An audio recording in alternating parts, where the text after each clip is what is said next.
হ্যাঁ যুবক, তুমি কি সুন্দরী নারী পেতে চাও, সুন্দরী স্ত্রী পেতে চাও? তাহলে কোরআনুল কারীমের এই আয়াতটা আপনি প্রত্যেক নামাজের পরে আপনি দোয়ার মাধ্যমে এই আয়াতটা আপনি পড়বেন। আল্লাহ পাক রব্বুল আলামিন কোরআনুল কারীমের এই আয়াতের বদৌলতে আমার আল্লাহ আপনাকে সুন্দর স্ত্রী দান করে দিবেন। শুধু সুন্দর স্ত্রী নয়, আল্লাহ পাক পবিত্র স্ত্রীর সন্ধান আল্লাহ পাক আপনাকে মিলিয়ে দিবেন। এর আল্লাহ তাআলার বান্দা, যখনই আপনি নামাজ পড়বেন, নামাজ পড়ার পরে ডানে বামে সালাম ফিরানোর পরে আপনি তো এটা হাত তুলে আপনি কোরআনুল কারীমের আয়াতটা আপনি পড়বেন।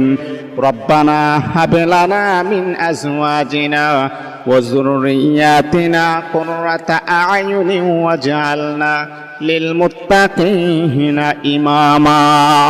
এই আয়াতটা পরে আপনি প্রত্যেকদিন আপনি মুনাজাত করবেন।